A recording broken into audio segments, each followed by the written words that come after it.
شراب ضرور ہوگی۔ پھر آرون اس پارٹی کا تصور کرنا شروع کر دیتا ہے، مزید یہ کہ وہ ایکو لو بھی کرتا ہے اور وہ دن بھی یاد دلاتا ہے جب وہ اپنے گھر سے ہفتہ کو بائکنگ کے لیے نکل رہا ہوتا ہے، جہاں اس کی ماں کی پکار بھی اسے بج رہی ہے، لیکن وہ اس کی کال نہیں اٹھاتا اور یہ ظاہر نہیں کرتا کہ وہ پیدل سفر کے لیے جا رہا ہے اور وہ اسے تلاش کرتے ہوئے یہاں آ سکتی ہے اگر آرون نے اسے اطلاع دی۔ اب کوئی نہیں جانتا کہ آرون کہاں ہے۔ تیسرے پیر کو آرون تاروں کے ساتھ ایک چھوٹا سا پہیہ بناتا ہے، وہ اس چٹان کو رسیوں کی مدد سے باندھتا ہے، اس کے ہاتھ پر گرا پتھر اور وہ رسی کے مخالف کنارے کی مدد سے اس چٹان کو اٹھانے کی کوشش کرتا ہے، لیکن وہ چٹان اس کی سخت کوشش کے باوجود اپنی جگہ سے نہیں ہلی۔ بعد میں وہ رسی کے اس کنارے کو اپنے پیروں میں پھنساتے ہوئے اس چٹان کو حرکت دینے کے لیے جدوجہد کرتا، لیکن یہ کوشش بھی اس وقت بے سود رہی۔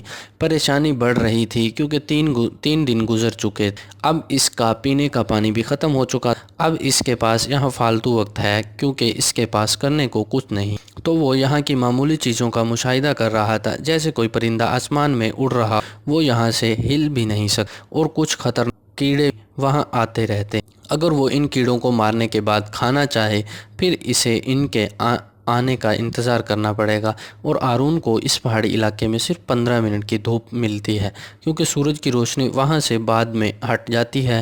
اب آرون اس ماحول میں بھوک اور افلاس کی وجہ سے پریشان ہو گیا تھا، اس لیے اس نے فیصلہ کیا کہ اب اپنا ہاتھ الگ کر دے، تو وہ اپنے بازو کو مضبوطی سے باندھتا ہے اور وہ اپنے پاس موجود چاقو سے اپنے بازو کو ٹکڑے ٹکڑے کرنے کی کوشش کرتا ہے، لیکن اس چھری کی نفاست ختم ہو چکی تھی، اس لیے اس کی جلد کی پتلی تہ اس چھری سے نہیں کاٹ رہی تھی۔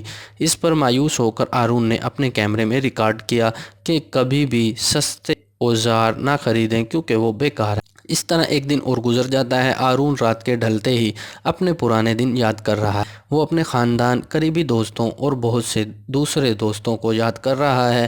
پھر آسمان پر آلود ہو جاتا ہے جب وہ اس کو یاد کر رہا ہوتا ہے۔ پہلی نظر میں تیز بارش شروع ہو جاتی ہے کیونکہ پانی ختم ہو گیا تھا جو آرون کے پاس تھا، چنانچہ وہ بارش کے پانی سے اپنی پانی کی بوتل بھرنے لگتا ہے اور ان تنگ پہاڑی علاقوں میں پانی کا بہنا بھی شروع ہو گیا جہاں آرون پھنس گیا تھا۔ اب پانی کی سطح پہلی نظر میں بڑھ رہی تھی، چنانچہ آرون اس میں غرق ہونے لگتا ہے، لہٰذا مائع پانی زیادہ گھنا، لہٰذا چیزیں اس پر تیرنے لگتی ہیں، تو آرون بھی اس چٹان کو اٹھانے کی کوشش کرتا ہے، پانی میں حرکت کرتا ہے اور وہ بڑی مصیبت کے بعد اس چٹان کو اٹھاتا ہے۔ اس کی وجہ سے اس کا ہاتھ بھی اس چٹان سے فوراً آزاد ہو جاتا ہے۔ پھر آرون اپنی گاڑی کی طرف بھاگتا ہے، اس جگہ سے نکلتا ہے، وہ اپنی گاڑی میں بیٹھ کر بھاگتا ہے، لیکن یہ صرف اس کا خواب تھا کیونکہ یہ ایسا نہیں ہے، وہ ابھی تک پہاڑی علاقے میں پھنسا ہوا۔ اب وہ ایک بار پھر زور زور سے چیخنے لگا، وہ فریب میں مبتلا ہونے لگتا کیونکہ کئی دن جال میں پھنس چکے تھے۔ 4 دن گزرے تھے کہ آرون یہاں پھنس گیا تھا، اب اس کا 5واں دن ہے تو اس کا رویہ اور ذہنیت کافی حد تک بدل جاتی ہے۔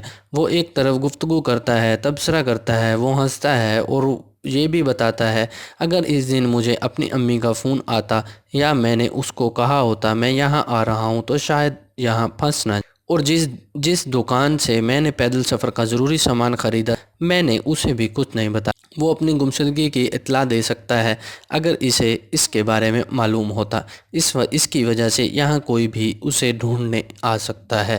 آرون یہاں اپنے والدین سے کہتا ہے مجھے تم سے بہت پیار ہے۔ دراصل آرون سب کچھ اس وجہ سے ریکارڈ کر رہا ہے کیونکہ اس جگہ سے آزاد ہونے کی تمام توقعات ختم ہو، کیونکہ وہ پیاسا، بھوکا اور جسم کی طاقت سے عاری ہے، اور اس بھاری اور غیر منقولہ چٹان نے یہاں آرون کو قید کر رکھا ہے۔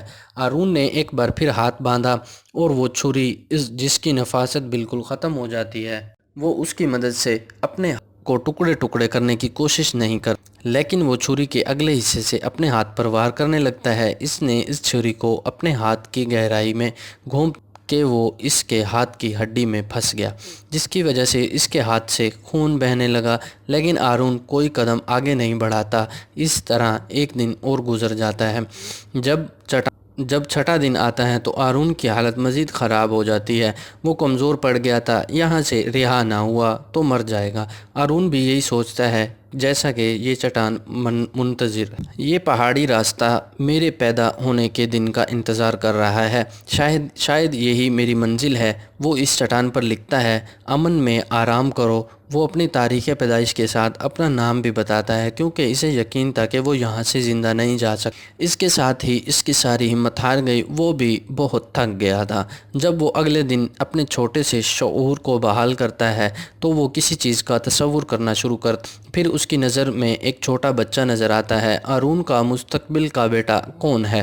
وہ تصور کرتا ہے کہ وہ اپنے بیٹے کے ساتھ کھیل رہا ہے، اس کی وجہ سے وہ جذباتی ہو جاتا ہے تو وہ اپنے پھنسے ہوئے ہاتھ کو الٹی طرف دھکیلنے لگتا ہے۔ ایسا کرنے سے اس کے ہاتھ کی ہڈی ٹوٹ جاتی ہے اور چھری جو اس کے پاس ہے اس نے اسے بھی تیز کر دیا ہے اور دھیرے دھیرے ہاتھ کاٹنا شروع کر دیتا ہے۔ اس طرح وہ اپنے جسم سے ہاتھ کاٹتا ہے اور وہ چھٹے دن اپنا ہاتھ کاٹنے کے بعد اس چٹان سے آزاد ہو جاتا ہے۔ وہ اس جگہ سے روانہ ہونے سے پہلے اپنے ہاتھ کی تصویر بھی لیتا ہے، وہ ہاتھ جو ابھی تک اس چٹان میں پکڑا ہوا۔ اب آرون بڑی مشکل سے اس پہاڑی علاقے سے نکلتا ہے اور اس نے اس جگہ سے باہر نکلتے ہوئے دیکھا کہ وہاں اب بھی بارش کا پانی پڑا۔ پھر آرون وہاں جا کر ایک لوگ پانی پینے لگتا ہے کیونکہ اس نے پچھلے 6 دنوں سے کچھ نہیں کھایا، تو وہ آج اپنی پیاس بجھاتا ہے۔ اس کے بعد وہ آگے بڑھتا ہے۔ وہ آسمان پر اڑنے والے پرندے کا بھی گواہ ہے جس کا وہ روزانہ ٹی پہاڑی علاقے سے مشاہدہ کیا کرتا تھا، اور وہ اب بھی پہاڑ پر چڑھتا ہے اور پیدل سفر جاری رکھتا ہے۔ جہاں وہ جاتا ہے تو اسے یہ کہانی ضرور لکھنی چاہیے کہ وہ کن کن مقامات پر گیا۔